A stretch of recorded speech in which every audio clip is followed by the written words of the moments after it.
আসসালামু আলাইকুম বন্ধুরা, আশা করি সবাই ভালো আছেন।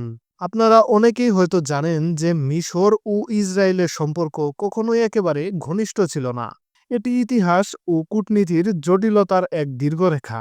১৯৭৩ সালের ইয়ম কিপুর যুদ্ধে যে তীব্র সংঘাত দেখা গিয়েছিল, সেই আঘাত পরিপূর্ণভাবে সেরে উঠতে বেশ সময় লেগেছে।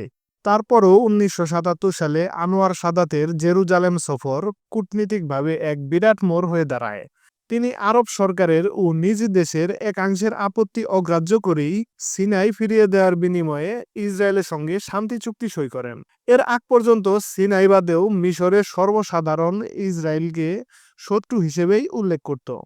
কিন্তু সাদাতের ওই পদক্ষেপের পর রাষ্ট্রীয় সূত্রে সরাসরি শত্রু হিসেবে চিহ্নিত করার ঐতিহ্য বদলে যায়। দীর্ঘ সময় ধরে এই চরম শত্রুত্বপূর্ণ শব্দটি মিশরের সরকারি কণ্ঠে অনুপস্থিত ছিল।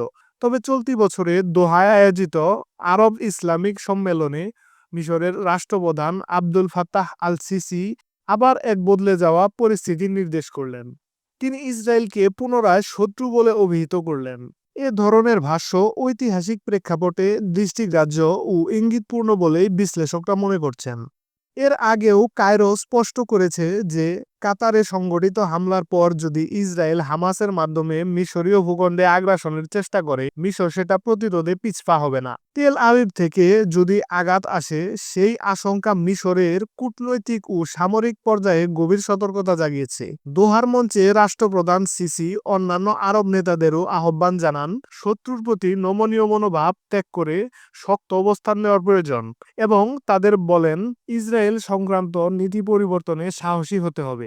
মিডল ইস্ট রিপোর্টগুলোও ইঙ্গিত করে যে মিশরের জাতীয় নিরাপত্তা এখন এমন এক চ্যালেঞ্জের মুখে দাঁড়িয়েছে যার পরিধি শুধু স্থানীয় নয়, আঞ্চলিকও। সিসি স্পষ্ট করে বলেছেন, ফিলিস্তিনিদের বের করে দেওয়ার ইসরায়েলি নীতিকে মিশর কখনোই মেনে নেবে না। এটি মানবতার মৌলিক অধিকার ও আঞ্চলিক স্থিতিশীলতার বিরুদ্ধে।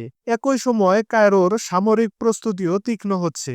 সিনাই উপত্যকায় দূরপাল্লার চীনা উৎপত্তির HQ-9B অ্যান্টি ব্যালিস্টিক ক্ষেপণাস্ত্র মোতায়েন করার তথ্য আসে, যা রাডার ও ইলেকট্রনিক সিস্টেমের সমন্বয়ে দীর্ঘ দূরত্বের লক্ষ্যবস্তু শনাক্ত করতে ও কৌশলগত প্রতিরোধ গঠনে সক্ষম। বিশ্লেষকরা বলছেন, এই ধরনের সিস্টেম সার্বিকভাবে একটি যুদ্ধের পরিস্থিতি বদলে দিতে পারে। এই HQ-9B কে অনেকেই রাশিয়ার S-400 পরিবারের সমসাময়িক হিসেবে বর্ণনা করেছেন। এর চাহিদা ও সক্ষমতা বিমান ও ক্রুজ ক্ষেপণাস্ত্রকে ধ্বংস করার মতো। মিশরের প্রতিরক্ষা মন্ত্রী আব্দুল মাজিদ সাকার কড়া ভাষায় জানান, তেল আবিব যদি মিশর আক্রমণের কথা চিন্তা করে, কায়রো শক্ত প্রাসঙ্গিক জবাব দেবে এবং বিশ্বের সামনে মিশরের সামরিক সক্ষমতার বাস্তব মুখ দেখিয়ে দেবে। প্রতিরক্ষা মন্ত্রীর বক্তব্যে স্পষ্ট যে মিশর প্রতিরক্ষার সরঞ্জাম ও কৌশলে দৃঢ় অবস্থানে রয়েছে। HQ-9B এর রাডার সক্ষমতা অনুকূল পরিবেশে ৩০০ কিলোমিটার পর্যন্ত লক্ষ্যবস্তু শনাক্তে সক্ষম। ইলেকট্রনিক জ্যামিং থাকলেও সিস্টেমের কার্যকারিতা ধরে রাখা হয়। ক্ষেপণাস্ত্রগুলো মোবাইল ট্রাকে স্থাপনযোগ্য, যা বিমানবন্দর, নৌবন্দর বা সামরিক ঘাঁটি রক্ষায় একাধিক ভূমিকায় ব্যবহার করা হয়। গত কয়েক বছরে উত্তর সিনাইয়ে মিশর হাজার হাজার সৈন্য ও ভারী অস্ত্র মোতায়েন করেছে। এটি ইতিমধ্যে আঞ্চলিক পর্যবেক্ষকদের মধ্যে উদ্বেগ সৃষ্টি করেছে এবং ইসরায়েলের কাছেও অস্বস্তি জাগিয়েছে। কৌশলগত ভারসাম্যে এই ধরনের পরিবর্তন কায়রোকে নতুন একটি দৃশ্যমান শক্তি হিসেবে উপস্থাপন করছে এবং নানা ধরনের জল্পনা কল্পনার সূত্রপাতও ঘটাচ্ছে।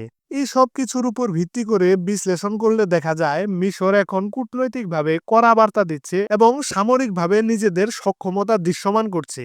অঞ্চলটি যে স্তব্ধ নয় তা পরিষ্কার, এবং মিশরের পদক্ষেপগুলি নিকট ভবিষ্যতে আঞ্চলিক রাজনীতি ও নিরাপত্তা কৌশলে উল্লেখযোগ্য প্রভাব ফেলতে পারে। তো বন্ধুরা, মিশরের এই সাহসী সিদ্ধান্তকে আপনারা কিভাবে দেখছেন তা কমেন্ট করে জানাবেন।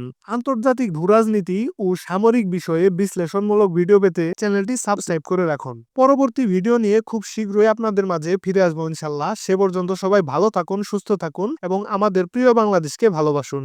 আল্লাহ হাফেজ।